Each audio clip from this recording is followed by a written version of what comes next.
2000년 전 어느 날 예루살렘 성문으로 향하는 공간에는 수없이 많은 사람들이 빽빽히 들어서 있었습니다.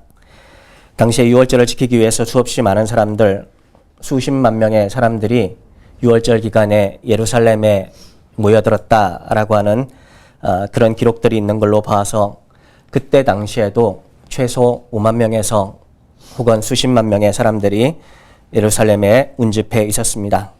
그들은 메시아이신 예수가 지금 나귀 새끼를 타고 예루살렘에 입성하고 계시다라고 하는 소문을 들었습니다. 그들 중에서 어떤 이들은 직접 예수님이 행하신 기적을 본 사람들도 있었고, 혹은 다른 어떤 이들은 직접 보지는 못했지만 친척들이나 혹은 지인들을 통해서 예수님께서 이러한 기적을 행하셨다, 그리고 예수님께서 메시아일 수 있다라고 하는 이야기를 전해 들은 이들도 있었습니다. 혹은 어떤 이들은 유월절 행사를 드리기 위해서 예루살렘에 방문한 이후에야 예수님이라는 존재에 대해서 듣게 된 그런 사람들도 굉장히 많이 있었습니다. 그렇게 여러 가지 사연과 여러 가지 외양을 가진 이들은 예수님을 보기 위해서 일제히 예루살렘 성문으로 향했습니다. 당시의 예루살렘은 그 크기가 25만 평 정도 되는 소규모의 도시였습니다. 연세대학교 신촌 캠퍼스가 30만 평 정도니까 대학교보다도 작은 그러한 규모의 도시가 바로 예루살렘이라고 하는 그러한 공간이었습니다.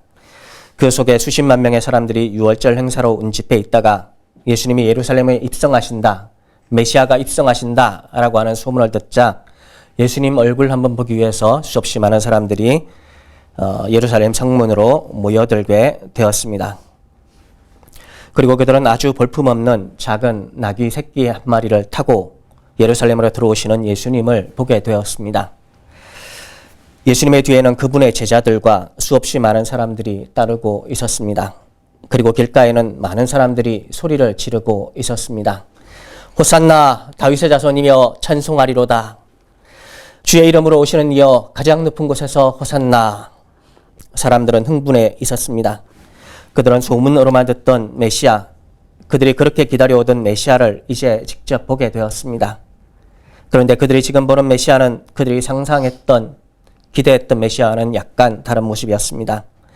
그들이 상상했던 메시아는 화려한 백마를 타고 황금빛 안장에 앉은 강력하고 권위 있는 그러한 왕을 기대하고 있었습니다. 화려한 옷을 입고 금빛 면류관을 머리에 쓴, 그의 뒤로는 그리고 수없이 많은 군대가 따르고 있는 그러한 왕을 고대하고 있었습니다. 그런데 그들의 앞에서 예루살렘 성문을 향해서 올라오고 있는 메시아는 그들의 기대감과는, 상상과는 너무나도 달랐습니다. 그 메시아는 화려한 백마가 아니라 초라한 나귀 새끼를 타고 계셨습니다. 나귀 새끼 위에는 화려한 금빛 안장이 아니라 때 묻은 제자들의 옷이 안장을 대신해서 걸쳐져 있었습니다.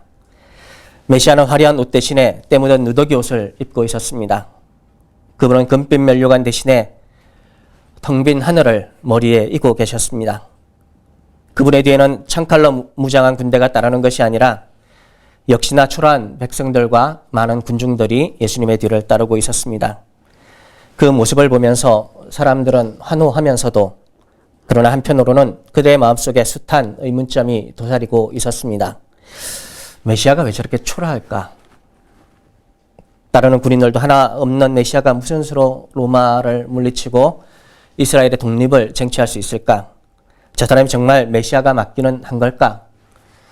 그들의 마음속에 숱한 질문들이 왔다 갔다 했습니다.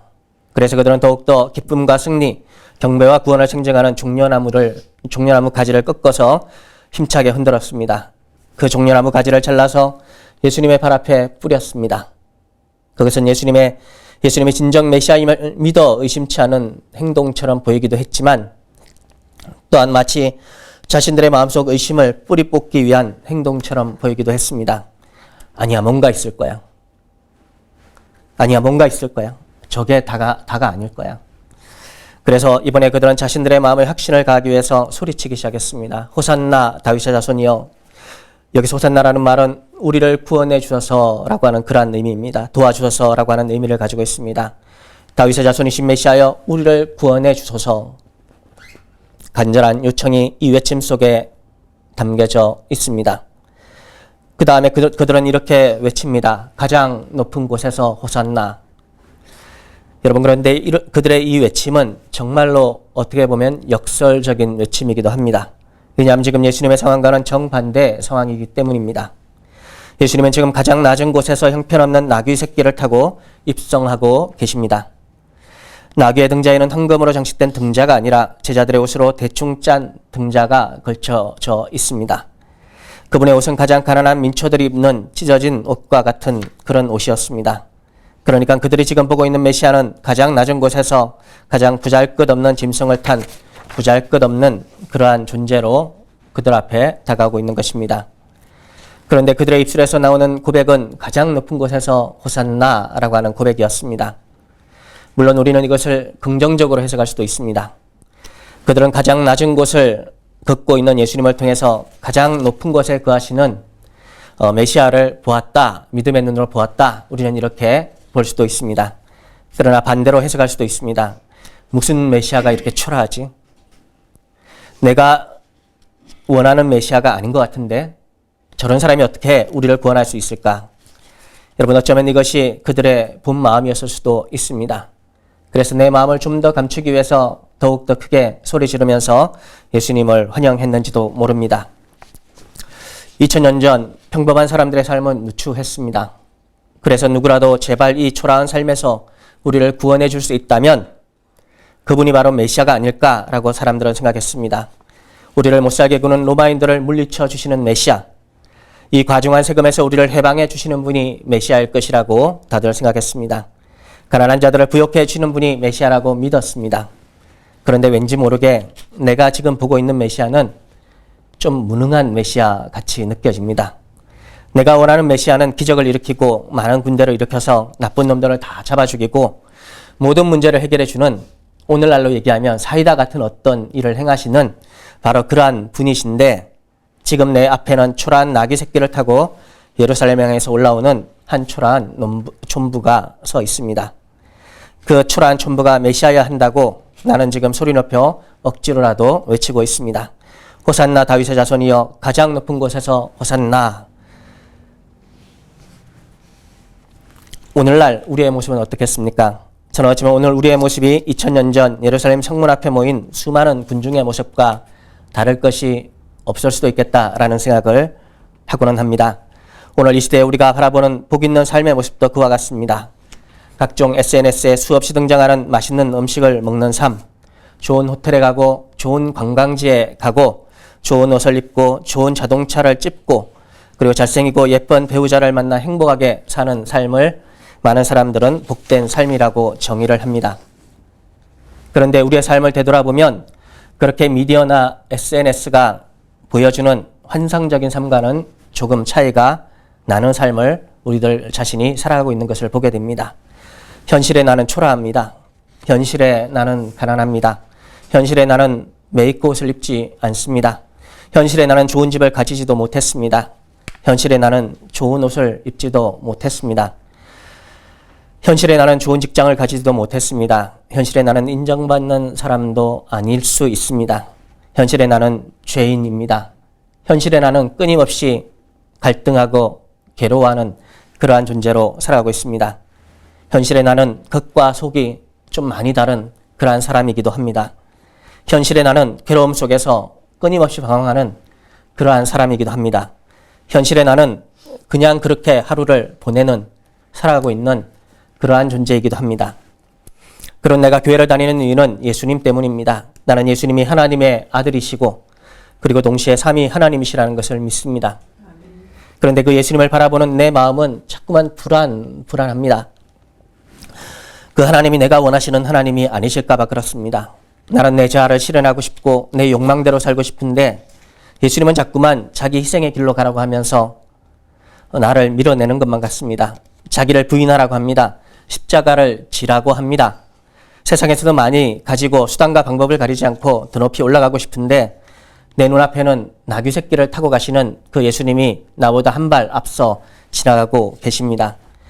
좋은 것은 뭐든지 가지고 싶은데 좋은 옷도 사고 싶고 명품 가방도 막 마음껏 가지고 싶은데 그래서 누군가의 앞에서 좀 어시되고 싶은 그러한 마음도 있는데, 그리고 욜로족처럼 한 번뿐인 인생 즐기자라는 마인드로 이 세상 한번 살아보고 싶은 그러한 마음이 없는 것도 아닌데, 낡은 옷을 입고 예루살렘을 오르시는 예수님의 모습이 자꾸만 어른거립니다. 그래서 예수님이 한편으로는 너무 좋지만, 그런데 한편으로는 예수님이 싫어지기도 합니다. 내가 믿고 싶은 예수님은 내 소원을 들어주시는 예수님입니다. 나는 교회를 다니는 이유도 복을 받는다고 해서 다니는 것입니다. 그런데 아무리 기도해도 내가 복을 받는 것 같지가 않게 느껴지기도 합니다. 다른 사람들은 다 잘 되는 것 같은데 열심히 교회를 다니는 나는 늘 제자리인 것만 같이 느껴지기도 했습니다. 그래서 있는 힘껏 소리 질렀습니다. 호산나 다윗의 자손이여, 가장 높은 곳에서 호산나. 예수님 다른 거 필요 없고요.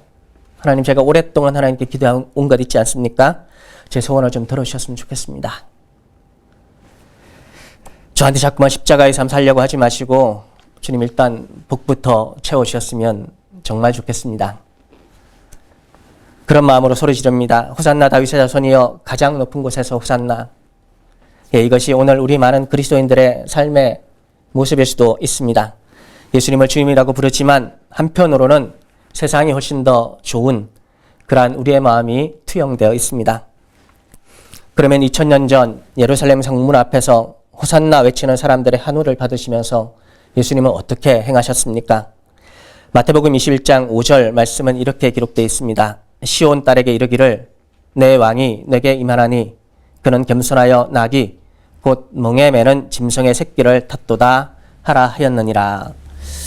예수님의 사람들의 환호를 받으면서 산호와 그 속에 숨겨져 있는 불안의 소리를 들으시면서 나귀 새끼를 타고 묵묵히 예루살렘을 올라가셨습니다. 스가랴 9장 9절에는 메시아는 나귀 새끼를 타고 예루살렘에 입성하실 것이다 라고 하는 것이 예언되어 있습니다.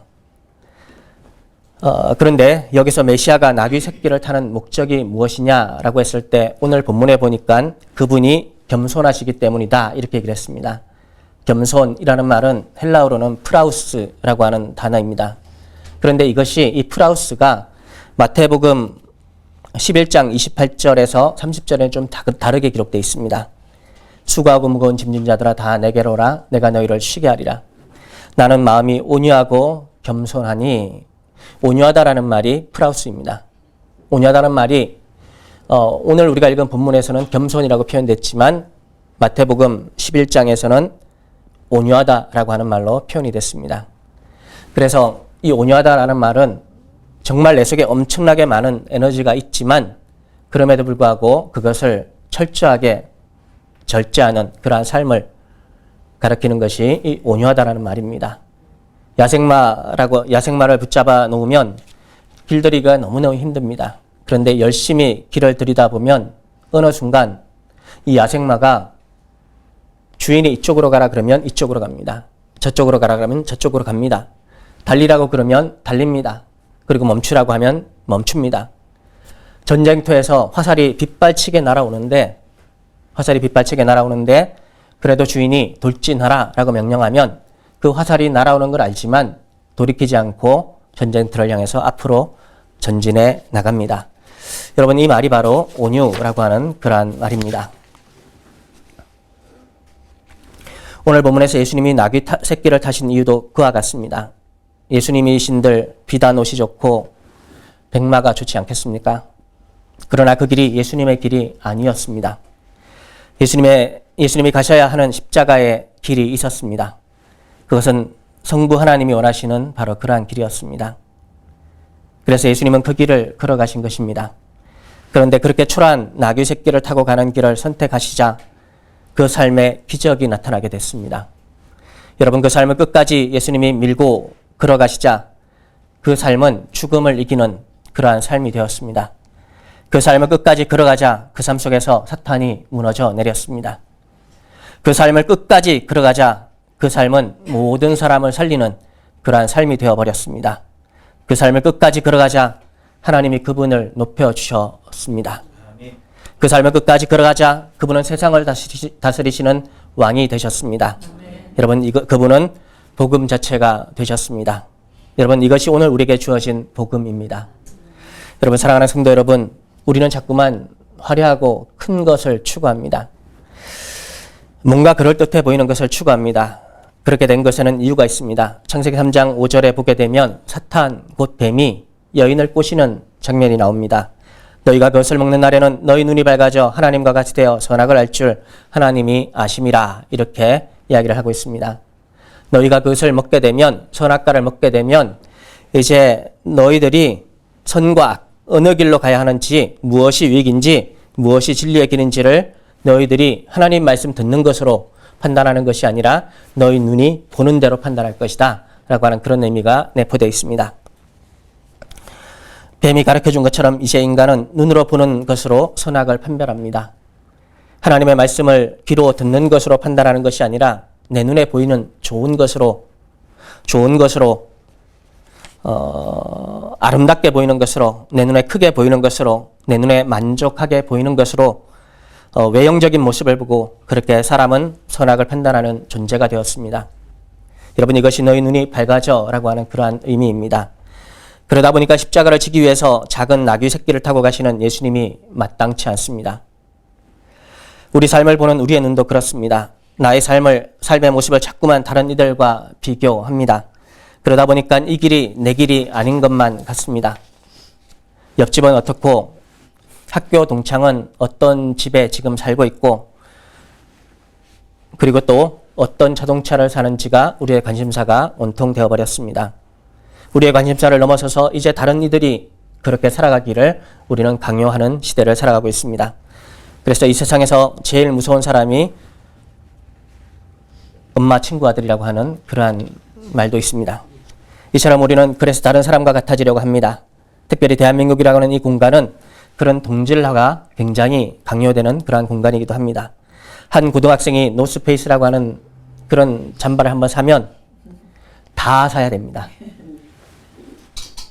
어떤 유명인이 어떤 음식점에 가보면 나도 그곳에 꼭 가야 됩니다. 그리고 유명인이 어떤 옷을 구입하게 되면 나도 그것을 구입해야만 됩니다. 사랑하는 성도 여러분, 그러나 우리 각자에게는 각자의 길이 있습니다. 나만이 걸어가야 될 길이 있습니다. 나만의 십자가의 길은 따로 있습니다. 하나님은 우리를 동일하게 만들지 않았습니다. 하나님은 우리를 다 독특하게 만드셨습니다. 우리 모두는 다 특별한 존재들입니다. 우리 중에 어느 누구도 동일한 사람이 존재하지 않습니다. 그래서 하나님은 우리가 다 동일하게 되기를 원하지 않으십니다. 하나님은 우리가 모두 다 자기 자신으로 살기를 원하십니다. 그리고 이렇게 자기 자신으로 살려면 하나님이 우리 안에 오셔야만 됩니다. 하나님이 우리 안에 오셔야 우리가 우리 자신으로 살아갈 수 있는 능력이 우리 속에 있습니다. 그리고 그 일을 예수님께서 이루셨습니다. 예수님께서 십자가를 지심으로 우리의 모든 죄를 사해 주셨습니다. 죄는 내가 나 자신으로 살지 못하게 하는 능력이 있습니다. 그 죄의 권세를 예수님이 깨뜨리셨습니다. 그래서 이제 예수님을 믿는 믿음 안에서 우리는 하나님의 하나밖에 없는 특별한 삶을 살아갈 수 있는 능력을 가진 존재로 다시 새롭게 일어서게 되었습니다. 여러분, 이것이 복음입니다. 물론 어떤 이들에게는 그 길이 특별하게 좀 더 어려운 길일 수도 있습니다. 어떤 이들에게는 고통의 길일 수도 있습니다. 어떤 이들에게는 십자가의 길일 수도 있습니다. 그러나 우리가 십자가를 지신 그리스도처럼, 나귀 새끼를 타신 그리스도처럼 온유하고 겸비한 마음으로 주님이 원하시는 길을 걸어갈 때, 끝까지 우리가 걸어갈 때 우리가 걸어가는 그 길은 축복의 길로 바뀌게 될 것입니다. 여러분, 이것이 복음입니다. 어느 날 어느 순간 로또가 하늘에서 떨어지는 것이 아니라 먼저는 우리 자신이 변화되고 우리 삶이 변화되고 우리가 걸어가는 길이 축복의 길로 바뀌게 되는 것입니다. 저는 나귀 새끼를 타고 예루살렘에 향하여 걸어가신 예수님의 그 걸음이 그 길이 고난의 길처럼 보인다고 하더라도 그것이 하나님이 원하시는 길이라고 한다면 그 길의 끝에는 하나님의 역전이 있을 것이라고 믿습니다. 부활의 사건이 틀림없이 그들의 삶 가운데 나타나게 될 것입니다. 그러므로 사랑하는 성도 여러분, 다른 사람이 되려고 하지 마시고 여러분의 길을 걸어가실 수 있는, 하나님이 우리에게 주신 그 길을 걸어갈 수 있는 저와 여러분이 되시기를 예수님의 이름으로 축원합니다. 그 길이 때로는 초라해 보여도 예수님 믿고 주님 안에서 끝까지 걸으십시오. 하나님이 반드시 도우실 것입니다. 여러분의 인생에 역전이 반드시 있을 것입니다. 때로는 그 길을 걸어가다가 돌뿌리도 있고 늪도 있고 산도 있고 바다도 있을 것입니다. 그러나 동시에 태양도 비치고 꽃피는 들판도 우리는 걷게 될 것입니다. 때로는 살아계신 하나님의 은혜와 기적을 맛보는 시간도 틀림없이 우리들에게 주어질 것입니다. 어찌되었건 끝까지 걸어가십시오. 주님이 이미 승리하셨고 주님 안에서 우리도 이미 승리했습니다. 우리는 힘들어도 승리의 길을 걸어가고 있는 그러한 승리자의 길을 걸어가는 그러한 성도입니다. 이것을 명심하시기를 바랍니다. 여러분들을 예수님의 이름으로 응원합니다.